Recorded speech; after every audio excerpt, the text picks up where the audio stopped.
It was a foggy night, the kind where you can barely see your own hands in front of your face. I had just finished a late shift at the diner where I worked, and all I wanted was to get home, take a hot shower, and crash into my bed. The streets were empty, which wasn't unusual for that time of night. It was well past midnight, and I was the only person standing on the cold, deserted platform waiting for the last train. The train station felt like a ghost town. The old wooden benches were cracked and worn, and the few lights that still worked flickered like they were on their last leg. I wrapped my jacket tighter around me, trying to keep warm against the chill that seemed to seep in from the walls themselves. I checked my watch. It was nearly 1 a.m., and the train was running late. I remember feeling uneasy, a kind of restlessness that I couldn't quite shake. Maybe it was the fog or the eerie silence that surrounded me, but something about that night just felt wrong. When the train finally pulled into the station, it wasn't the usual modern commuter train. This one looked ancient, like it had been plucked straight out of the 1940s. The paint was peeling, the windows were dirty and cracked, and the whole thing seemed to creak and groan as it came to a stop. But I didn't care. I just wanted to get home. I hesitated for a moment, looking around to see if there was anyone else on the platform, but I was still alone. I shook off the creeping unease and stepped on board. The interior was just as old and worn as the outside. The seats were covered in faded red velvet, and the wooden panels along the walls were scuffed and scratched. A musty smell hung in the air, like the train hadn't been used in years. I found a seat near the back, away from the doors. The train was eerily empty, not another soul in sight.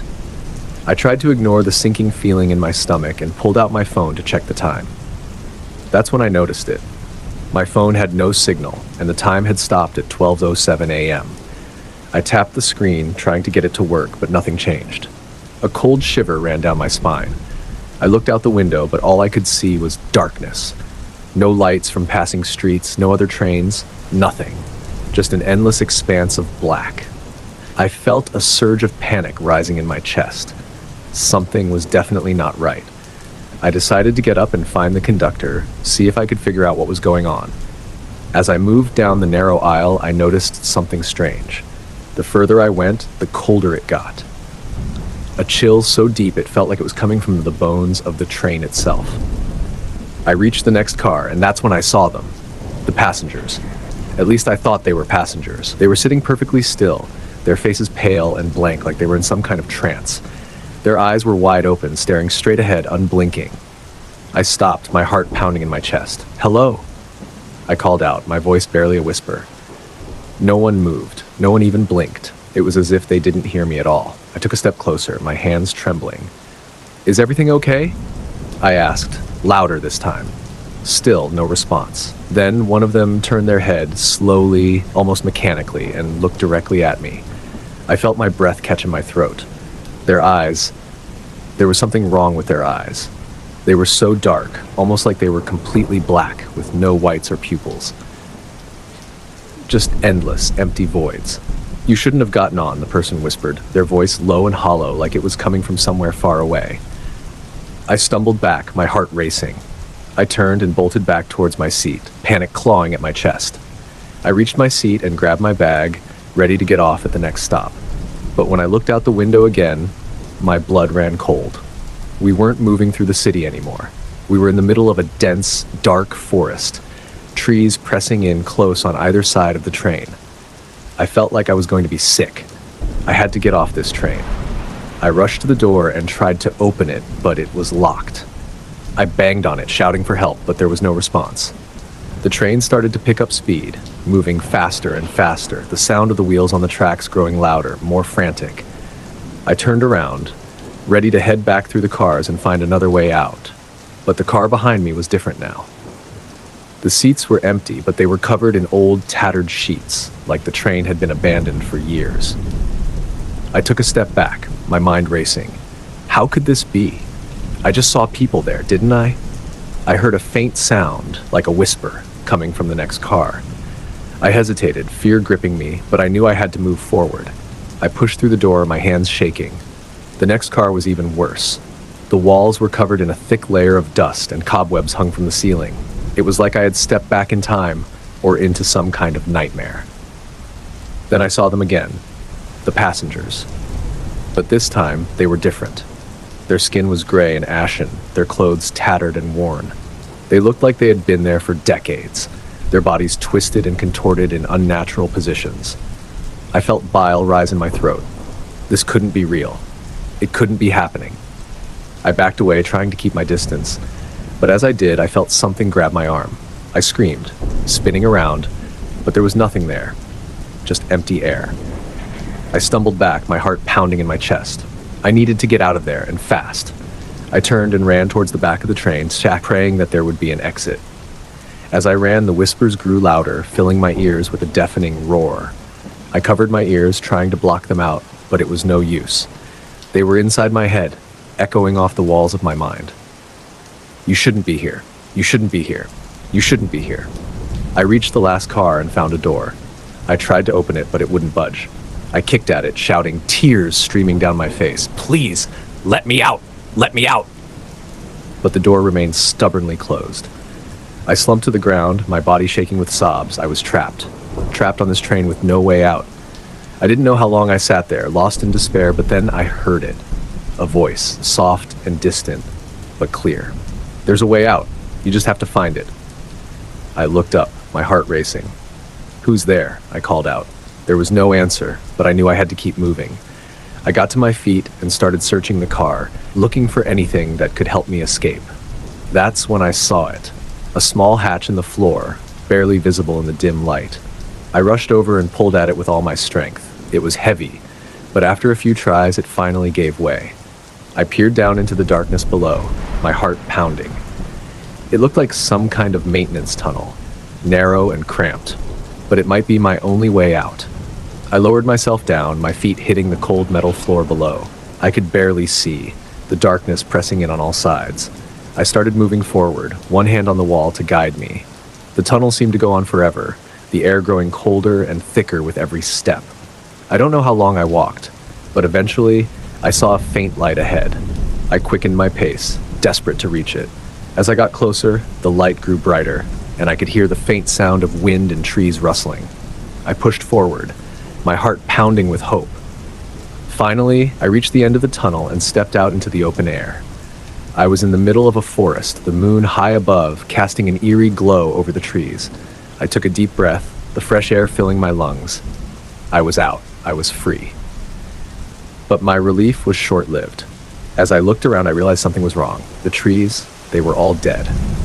Twisted and gnarled, their branches reaching out like skeletal hands. The ground was covered in a thick layer of ash, and the air smelled of smoke and decay. I felt a chill run down my spine. I wasn't safe yet. I started walking, trying to find a path or a road, anything that could lead me out of there. But no matter which direction I went, I kept ending up back in the same spot. It was like the forest was alive, trapping me in its twisted embrace. I was about to give up when I saw it, a figure standing in the distance just beyond the trees. I couldn't make out who or what it was, but it was there, watching me.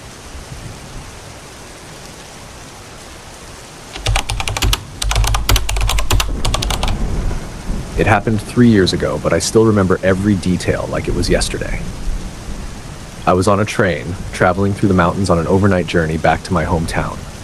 I had taken this route many times before, but something about this trip different, even before the strangeness began. I had a sleeper cabin all to myself, which I was grateful for. I was looking forward to getting some rest, but as soon as I settled in, I couldn't shake a feeling of unease. The train was moving at a steady pace, the rhythmic clatter of the tracks usually soothing, but that night it felt off, disjointed, almost like there was something wrong with the tracks themselves. I tried to read a book, but I couldn't focus. My eyes kept drifting to the window. Outside, the mountains loomed dark and massive against the night sky, and the moon was barely a sliver, offering almost no light. The deeper into the mountains we went, the thicker the fog seemed to get, wrapping around the train like a shroud. Just as I was starting to drift off to sleep, there was a soft knock on my cabin door. It was so faint I almost didn't hear it. I hesitated for a moment, then got up and opened the door, expecting to see a conductor or maybe another passenger who had gotten lost. But there was no one there. The corridor outside my cabin was empty. The lights flickering slightly, casting long shadows that seemed to dance on the walls. I shrugged it off, thinking maybe I had imagined it, and closed the door. But as soon as I sat back down, there it was again, a knock. This time louder, more insistent. I felt a chill run down my spine. I opened the door again, a little more cautiously this time, but once again, there was no one there. I stepped out into the corridor, looking both ways, still empty. I was starting to feel more than a little spooked. I knew I couldn't just sit there and ignore it, so I decided to go to the dining car. Maybe there were other passengers there, or a conductor I could talk to. As I walked through the train, I couldn't shake the feeling that I was being watched. The hairs on the back of my neck stood on end, and I kept glancing over my shoulder, but every time I turned around, the corridor was empty. I passed by several other sleeper cabins, but all the doors were closed, and there was no sound coming from inside. When I finally reached the dining car, it was deserted, except for one old man sitting at a table near the window. He was staring out into the darkness, his face partially obscured by the dim light. I took a seat a few tables away, trying not to disturb him. I was relieved to see someone else, but at the same time, his presence didn't make me feel any less uneasy. I ordered a drink from the bar and tried to relax, but my eyes kept drifting back to the old man. There was something about him that seemed off. He was dressed in an old-fashioned suit, the kind you'd see in movies from the 1950s, and his skin was pale, almost ghostly in the dim light. After a few minutes of sitting in silence, he finally spoke. "You shouldn't be here," he said, his voice barely more than a whisper. I turned to look at him, surprised. "Excuse me?" "You shouldn't be here," he repeated, turning his head slowly to look at me. His eyes were dark, almost black, and there was a hollow emptiness in them that sent a shiver down my spine. I tried to laugh it off, thinking maybe he was just a strange old man, but something about his gaze held me. "What do you mean?" I asked, trying to keep my voice steady. "He's coming," the old man said, his voice dropping even lower. "And he doesn't like it when people are here who aren't supposed to be." I felt my heart start to race. "Who's coming?" I asked, but the old man just turned back to the window, staring out into the darkness. I tried to ask him again, but he didn't respond. It was like he had shut down completely, his eyes vacant and glassy. I decided I had enough. I got up and headed back to my cabin, but as I walked through the train, I heard it again, that soft knock, coming from all around me. My pace quickened, my heart pounding in my chest. The train seemed longer than before, the corridor stretching out endlessly in front of me. I could feel the panic rising in my throat, but I forced myself to keep moving. When I finally reached my cabin, I slammed the door shut and locked it, leaning against it to catch my breath. The knocking had stopped, but I could still hear it echoing in my ears, like a ghostly reminder. I sat down on the bed, trying to calm myself, but then I heard it, a voice, soft and eerie, coming from the other side of the door. "Let me in," it whispered, the words barely audible over the sound of my own breathing. "I need to check your ticket." I froze, my heart hammering in my chest. There was no conductor on this train, at least not that I had seen, but the voice was so compelling, so demanding. I felt myself being drawn to the door, my hand reaching for the lock. But something inside me snapped, and I pulled back. I grabbed my phone and tried to call for help, but there was no signal. The voice grew louder, more insistent. "Let me in," it screamed, and I could feel the door shaking as if someone or something was trying to break it down. I backed away, my hands trembling. I didn't know what to do. I could feel the walls closing in on me, the air growing colder by the second. I tried to shout, to scream for help, but no sound came out. It was like my voice had been stolen, trapped in my throat. The knocking stopped suddenly, and everything went silent. I stood there, staring at the door, my breath coming in ragged gasps. Then slowly, I reached for the lock again. I don't know what compelled me to do it. Maybe it was fear, maybe it was curiosity, but I knew I had to see what was on the other side. I turned the lock and opened the door, half expecting to see the old man or some kind of trick. But there was nothing. Just the empty corridor, stretching out in both directions. I stepped out, my feet moving on their own, drawn by some unseen force. The lights flickered overhead, casting long, wavering shadows that seemed to dance on the walls. As I moved down the corridor, I started to hear it again, a faint, rhythmic sound like footsteps coming from somewhere ahead. I kept moving, my heart pounding in my chest. The sound grew louder, closer, until it was right in front of me. I turned the corner and stopped, my breath catching in my throat. There, at the end of the corridor, stood a man in a conductor's uniform. He was tall and thin, his face gaunt and pale. His eyes were sunken, dark shadows beneath them, and his uniform was old and worn, like it hadn't been used in decades. He looked up at me, his expression blank, almost sad. "You shouldn't be here," he said, his voice a low, haunting whisper. I wanted to run, to turn and bolt back to my cabin, but my feet were rooted to the spot. I couldn't move. I'm sorry, I stammered, not knowing what else to say. "You need to leave," he continued, taking a step toward me. "Now." I nodded, finally finding the strength to move. I turned and ran, my heart racing, the corridor blurring around me. I could hear the conductor's footsteps behind me, slow and deliberate, but I didn't dare look back. I reached my cabin and slammed the door shut, locking it once again. I pressed my back against the door, trying to catch my breath. My mind was racing, my thoughts a jumbled mess. What was happening? Was I dreaming? Was this some kind of nightmare? I didn't know, but I knew I had to get off this train. I grabbed my bag and headed for the window, trying to force it open, but it wouldn't budge.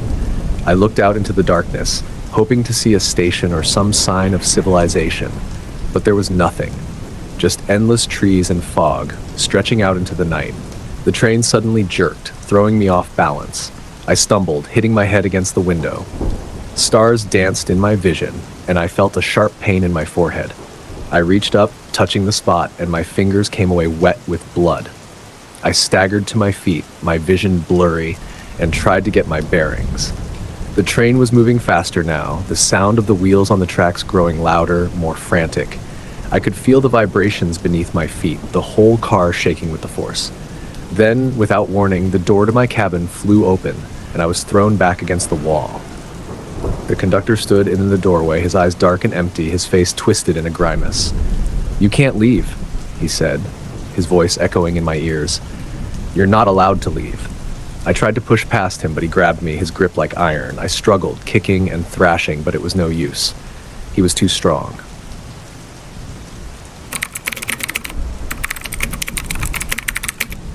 I remember it like it was yesterday. It was supposed to be a simple trip, just a routine train ride to visit my parents for the weekend. The weather was chilly for October, the sky overcast with thick, heavy clouds that threatened rain. I had bought my ticket late, so I ended up with a seat in one of the older cars at the back of the train. I didn't mind, though. I actually liked the older cars. They had a sort of charm to them, a sense of history that the newer ones lacked. The train station was busy that day, packed with commuters rushing to catch their trains. I made my way through the crowd, my bag slung over my shoulder, and found my carriage. As I stepped inside, a sudden wave of cold washed over me. It wasn't the kind of cold you feel from a draft or an open window. This was different, sharp, biting, almost like stepping into a freezer. I shivered and rubbed my arms, trying to shake it off, and found my seat near the middle of the carriage. The carriage was nearly empty, with only a few other passengers scattered around. An elderly woman sat near the front, knitting quietly to herself, while a young couple sat a few rows behind her, speaking in hushed tones. Across the aisle from me, a man in a long coat and a hat stared out the window, his face obscured by shadows. I settled into my seat, pulling out my phone to check the time. The train was set to leave in a few minutes, and I was eager to get going. But as I waited, I couldn't shake the feeling that something was off. The carriage was too quiet. Not just quiet, but unnaturally silent, as if the very air around us had been sucked out, leaving a vacuum in its place.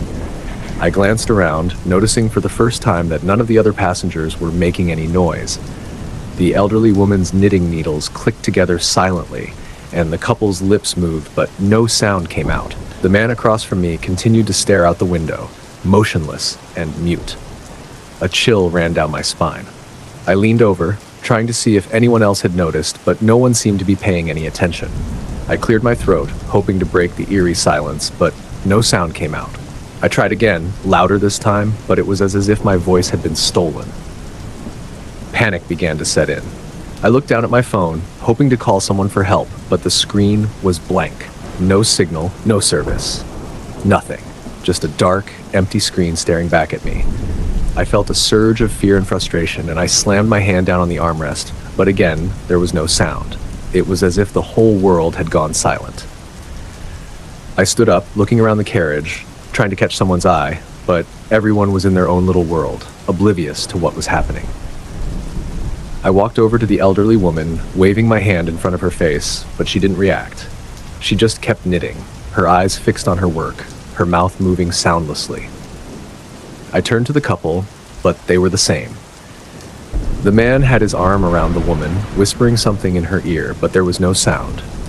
I felt like I was in some kind of nightmare, trapped in a silent world with no way out. I rushed down the aisle to the end of the carriage where a door led to the next car. I tried to open it, but it was locked tight. I pounded on it, shouting silently for help, but no one came. I turned back, ready to go to the other end, but stopped dead in my tracks. The man in the long coat was standing in the aisle, staring straight at me. I hadn't heard him move. I hadn't heard anything. His face was still obscured by the shadows, but I could feel his eyes on me, cold and unblinking. "Who are you?" I tried to say, but my voice was still gone. I took a step back, my heart pounding in my chest. The man didn't move. He just stood there, watching me, his hands at his sides, his posture unnaturally still.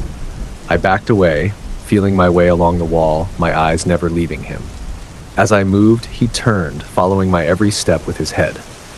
I reached the other end of the carriage, my back pressed against the door, but it was locked as well. I was trapped. The man started to move toward me, slow and deliberate, his footsteps soundless on the floor. I felt a surge of panic, my hands scrabbling at the door, trying desperately to get it open. But it was no use. I was stuck, with nowhere to go. The man stopped a few feet away from me, and I could see his face for the first time. It was pale, almost ghostly, with deep, sunken eyes that seemed to bore into my soul. His mouth was set in a thin, tight line, and there was something about him, something cold, malevolent, that made my skin crawl. He lifted a hand, pointing a long, bony finger at me. I felt a wave of terror wash over me, and I pressed myself harder against the door, wishing I could just disappear. But I couldn't move. I couldn't speak. I couldn't do anything but watch as he stepped closer and closer. Then, without warning, he spoke. His voice was soft, barely more than a whisper, but it cut through the silence like a knife. "You shouldn't be here," he said, his eyes never leaving mine. "This is not your place." I tried to respond, to ask him what he meant, but no sound came out. I felt a tear slip down my cheek, and I tried to push myself further back, but there was nowhere to go. The man took another step forward, and I could feel the cold radiating off him, like a chill wind in the dead of winter. "You have to leave," he said, his voice still soft but filled with a strange kind of authority. "You don't belong here." I shook my head, my mind racing. I didn't understand. I didn't know what he wanted from me. But as I looked into his eyes, I could see something deep, hidden behind the darkness. A sadness, a longing, as if he was as trapped as I was. I reached out a hand, hoping to touch him, to understand, but as soon as I did, he vanished, just disappeared into thin air, leaving me standing there, alone and afraid. I blinked, my heart racing, trying to make sense of what had just happened. The silence pressed in around me, heavy and suffocating. I turned back to the carriage, but everything was different. The passengers were gone, the seats empty and covered in dust. The windows were fogged over, and the lights flickered weakly, casting long, eerie shadows across the floor. I stumbled back to my seat, my legs shaking, and sank down into it. I buried my face in my hands, trying to make sense of what was happening. Had I imagined it? Was I losing my mind? I didn't know. All I knew was that I had to get out of there, to get off this train, before it was too late. I looked up, hoping to see something, anything that would help me. But the carriage was empty, silent as a grave. I felt a wave of despair wash over me, and I slumped back in my seat, closing my eyes. Then I heard it. A faint sound, barely audible over the silence. It was coming from the other end of the carriage, a soft, rhythmic tapping, like someone gently knocking on a door. I opened my eyes, my heart pounding, and looked down the aisle. The man in the long coat was back, standing at the far end, his back to me. He was tapping on the window, his hand moving slowly, methodically. I watched, frozen in place, as he turned his head slightly, just enough for me to see his profile. He was smiling, a slow, creeping smile that sent a chill down my spine. He tapped again, and the window shattered, the sound exploding into the silence like a gunshot.